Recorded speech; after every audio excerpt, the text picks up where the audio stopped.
Welcome, Class 9 students, to an exciting journey into the heart of the plant kingdom. Today, we are diving deep into Kingdom Plantae, specifically focusing on the most successful and diverse group, angiosperms. These are the vibrant flowering plants that surround us every day. We'll start with the basics, then explore their intricate life cycles, evolutionary advantages, and even their genetic secrets. Get ready for a fascinating exploration into the world of flowers and fruits. Let's begin our adventure with the easy level. We'll uncover the fundamental characteristics that make angiosperms so special and widespread. What exactly are angiosperms? They're the magnificent flowering plants derived from Greek words meaning covered seeds. Imagine their seeds are safely tucked inside a fruit. They are truly the dominant plant life on our planet. What makes them stand out? First, they have beautiful flowers, which are their reproductive organs. Second, their seeds are always enclosed within a protective fruit. Third, they boast a highly efficient vascular system, allowing them to grow tall and strong. And finally, they possess true roots, stems, and leaves, each playing a vital role in their survival. Think of a mango tree or a rose plant, perfect examples. Angiosperms, despite their vast diversity, can be broadly categorized into two main groups. We have monocotyledons, or monocots, which, as the name suggests, have a single seed leaf, or cotyledon, in their embryo. Grass, rice, and lilies are common examples. Then there are dicotyledons, or dicots, characterized by having two cotyledons. Beans, roses, and majestic oak trees fall into this category. This simple classification helps us understand some fundamental differences in their structure and growth patterns. Now, let's test your understanding with a few quick questions. First, can you tell us the defining characteristic that sets angiosperms apart from other plant groups? Second, try to recall and name two common examples of angiosperms that you see around you. And finally, based on what we just learned, what are the two main types into which angiosperms are broadly divided? Take a moment to think about these. Ready to deepen your knowledge?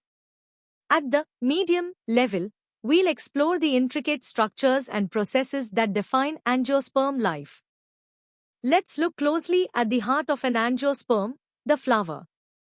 It's a marvel of nature, consisting of four main parts. The sepals are the outermost green leaves protecting the bud. Inside them, the petals, often brightly colored, attract pollinators. The male part, the stamen, has an anther that produces pollen.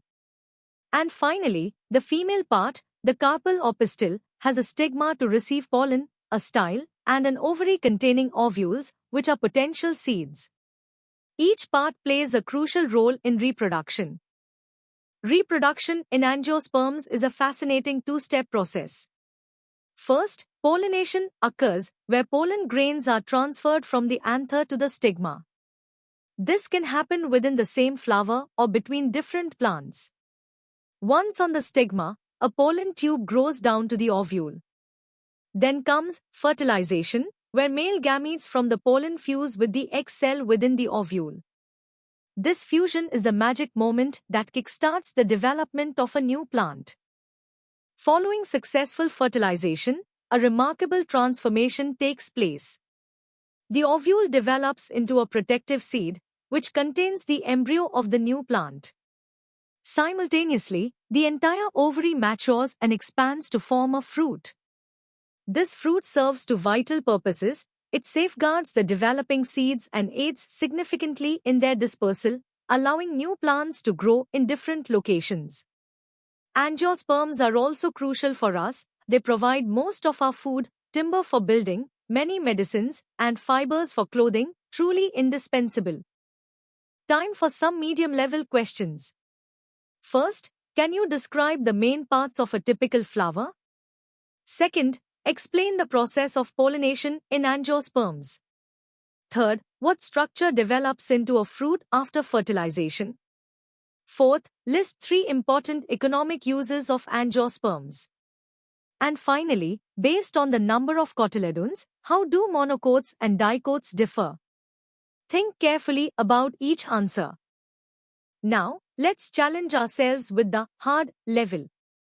We'll delve into the evolutionary brilliance and unique biological mechanisms of angiosperms. Angiosperms are the undisputed champions of the plant kingdom, thanks to several evolutionary breakthroughs. Their highly efficient vascular system allows for rapid growth and greater size.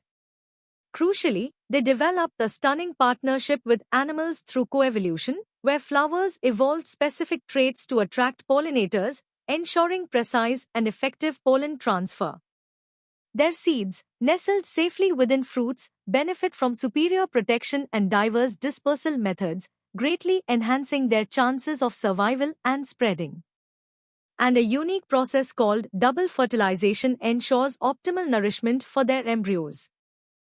Let's compare angiosperms with their evolutionary cousins, the gymnosperms. The most striking difference lies in their seeds. Angiosperms have seeds enclosed within a fruit, while gymnosperms have naked seeds. Angiosperms boast flowers for reproduction, whereas gymnosperms use cones. Pollination in angiosperms is often animal-mediated, alongside wind and water, while gymnosperms rely mostly on wind. Angiosperms undergo double fertilization, a process absent in gymnosperms, and their endosperm forms after fertilization, unlike gymnosperms where it forms before. These distinctions highlight the advanced nature of flowering plants.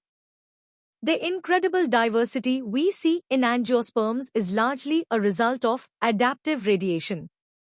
This is when a single ancestral group rapidly evolves into many new forms, each adapting to a specific environmental niche. Angiosperms have successfully colonized nearly every type of terrestrial and even some aquatic habitats, showcasing an astonishing array of life forms from tiny herbs to colossal trees, and even epiphytes or parasitic plants. This adaptability is a testament to their evolutionary flexibility and genetic potential. Let's tackle some harder questions. First, explain two evolutionary advantages contributing to angiosperm success.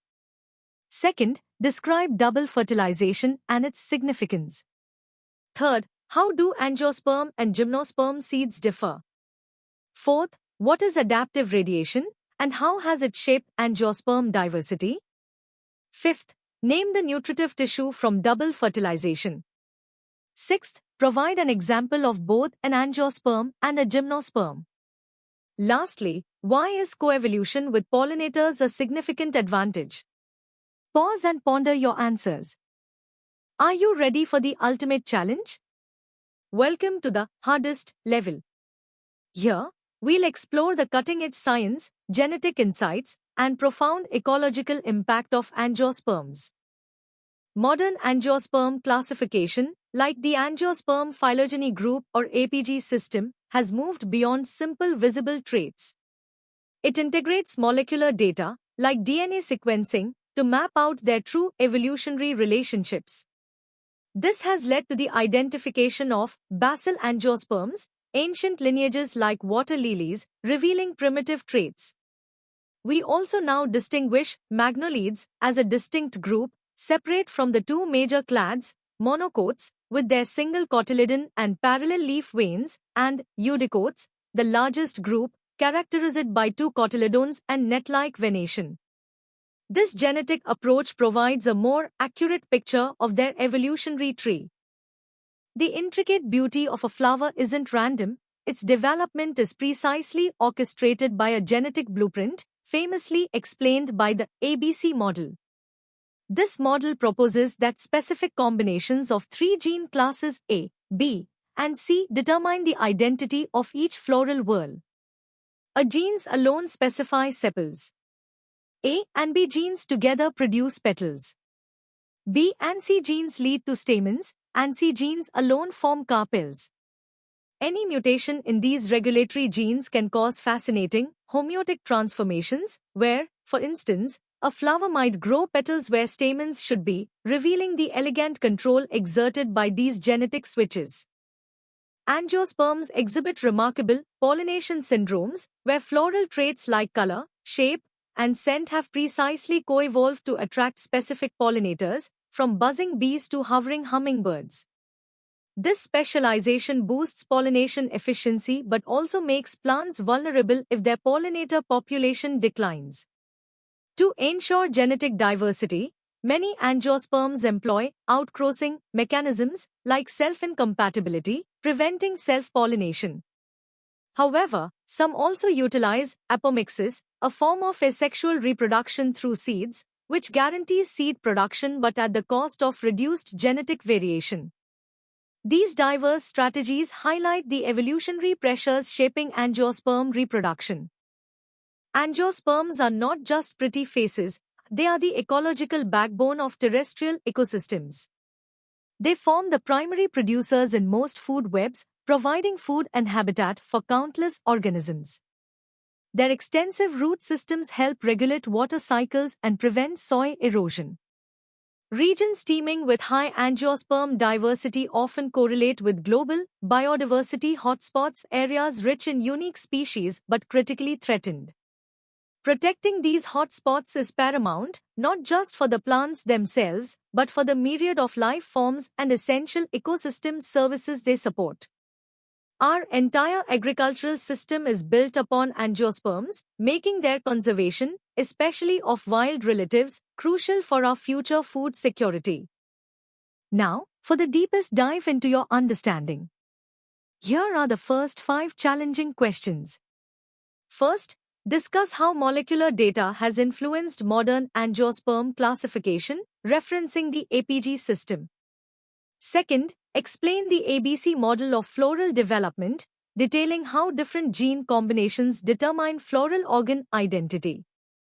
Third, what are pollination syndromes? Provide an example and discuss its evolutionary implications. Fourth, describe 2 reproductive strategies in angiosperms that promote or maintain genetic diversity, and 1 that reduces it. Fifth, how do angiosperms contribute to the functioning of terrestrial ecosystems and the concept of biodiversity hotspots? Take your time to formulate comprehensive answers.